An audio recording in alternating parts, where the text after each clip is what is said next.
Ici ou ailleurs, la paix crie du bonheur. Même si le ciel pleurait, luttons pour nos frères. Novembre 2008, cela faisait déjà plusieurs semaines que la rumeur d'un changement à la tête des armées circulait. L'armée congolaise subissait quelques défaites dans la province du Nord Kivu face à la rébellion de Laurent Nkunda positionnée depuis fin octobre aux portes de Goma. Des soldats de l'armée régulière étaient en outre accusés par la presse internationale de se livrer à de nombreux pillages et exactions à Goma et dans la région de Kanyabayonga. Il fallait, au plus vite, établir le sentiment de sécurité de la population. Le commandant suprême des forces armées de la République démocratique du Congo, le président Joseph Kabila, opta pour une réponse militaire forte. Un changement de commandement avec des règles de direction claires, précises et un agenda pour l'État de la République démocratique du Congo.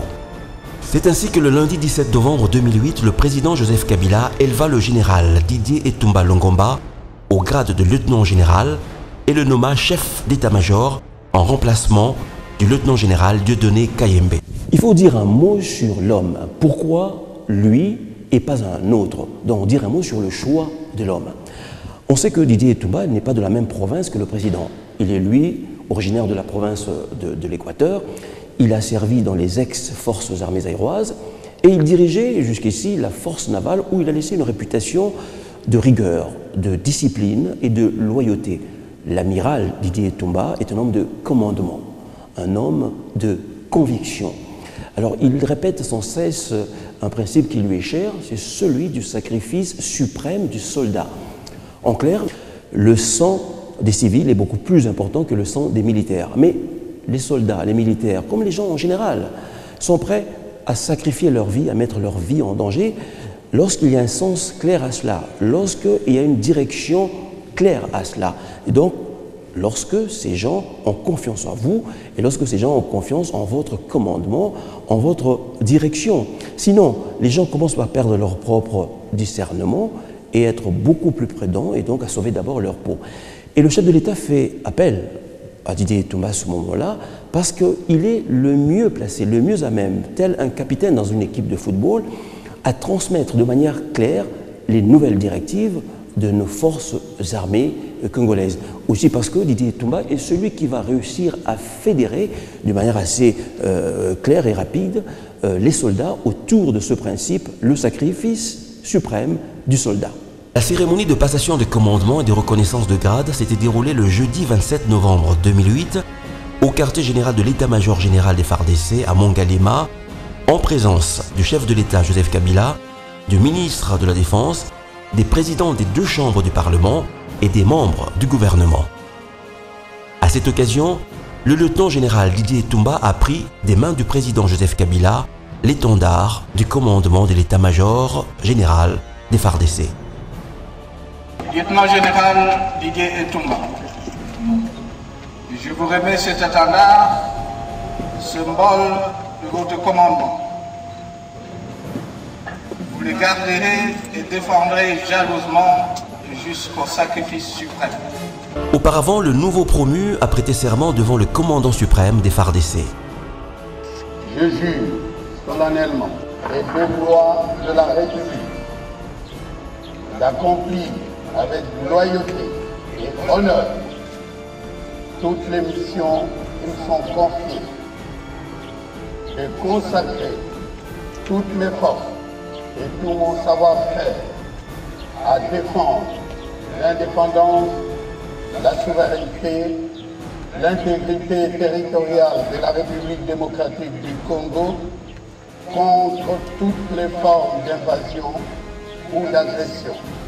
Le nouveau chef d'état-major général a immédiatement occupé le siège sur lequel s'étaient assis ses prédécesseurs, le lieutenant Dieudonné Kayembe Mbanda Nkulu et le lieutenant général Kisempia Sungilanga. Multipliant les tournées d'inspection et de commandement, mais également sanctionnant sévèrement toute dérive de ces hommes, le chef d'état-major releva avec satisfaction que dans des territoires repris aux rebelles par l'armée nationale, la population refaisait à nouveau confiance aux FARDC avec lesquels elle vivait en bonne intelligence.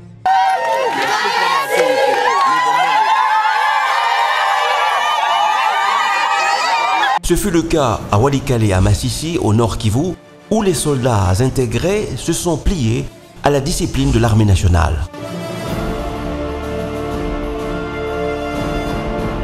Face aux milices résistantes, les FARDC montrèrent une détermination et une stratégie implacables. Conscients que les milices armées, avec leur soutien de l'étranger, se nourrissent des défaillances résultant d'une décennie de guerre qui a paralysé le pays, le chef d'état-major général des FARDC, Didier Etumba, firent des réformes importantes sous la supervision du commandant suprême, le président Joseph Kabila.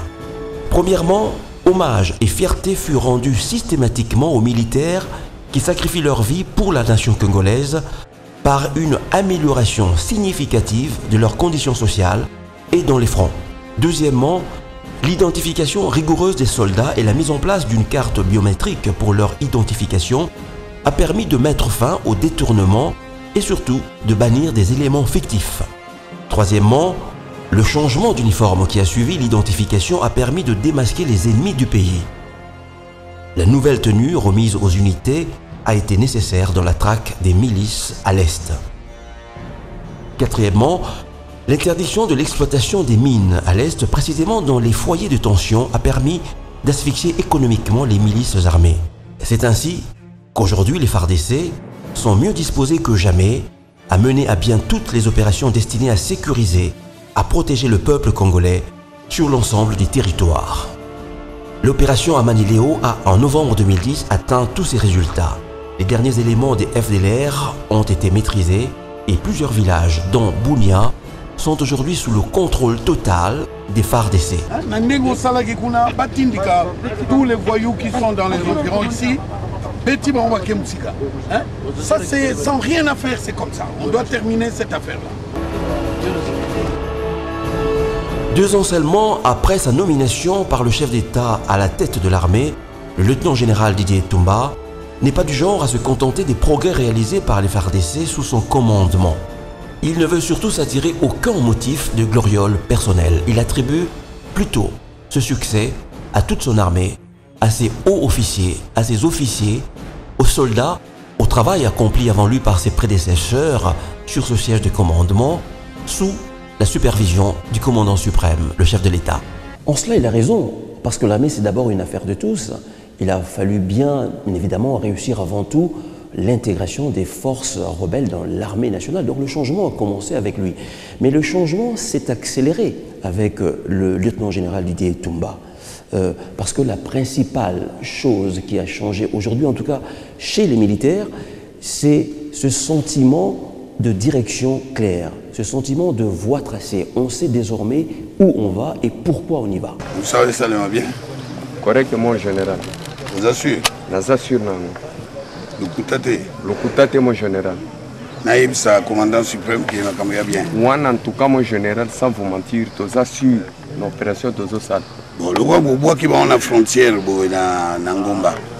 Bon, dit Masuba Kitao. Ah, ouais, mon général, ce qui m'a meki, à cause de biloko et à propre pays, mon quoi qu'on dit, oui, mon temps, on a commis Naïb Bino bien, 6e brigade, voilà, mi balle à solo. Bon, mon général. Aussi, vous bingal Bango et Païbagi Nakati. Naïb Bino bien. Na Tchaka Motema Nanga et pas la Bino. Bon, mon général. Très bien, voilà, la vraie mi balle. Na yokate, on a cité à Moutouanga, boza pembeni na ngwawa, kozwa ba biloko, kozwa ba savatu, ko memisa batu ba mikumba na bino, epekisa mi, boyebi ke pekisa mi? Boye mo konzi. Omoni toyaki awa biso na ministre de la défense, otala bino na bitumba o boza ko musala be bo sala indimami.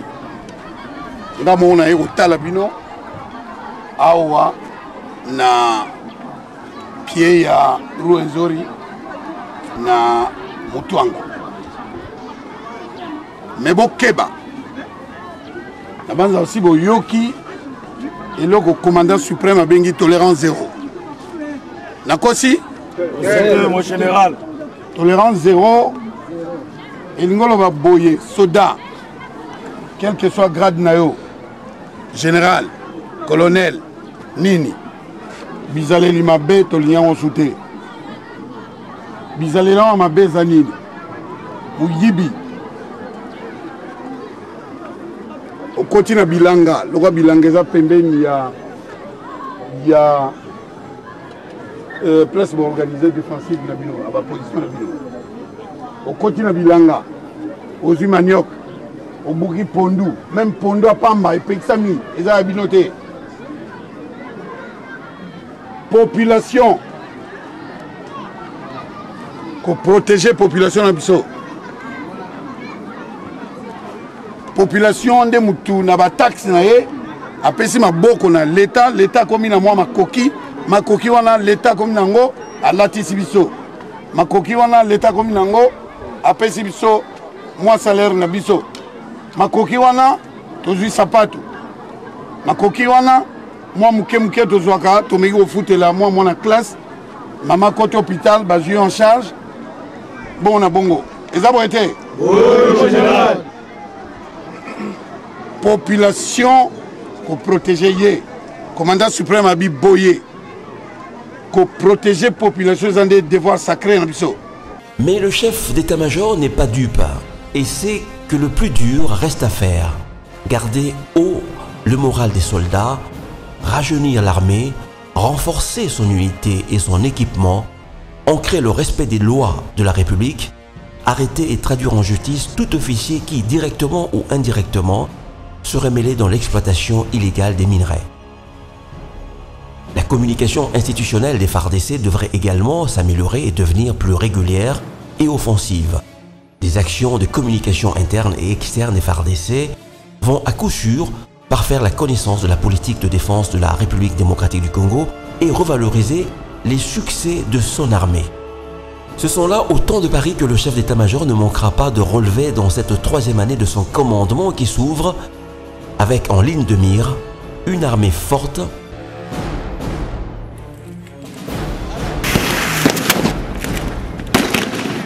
pour une nation souveraine et indépendante, une armée forte comme bouclier du peuple congolais.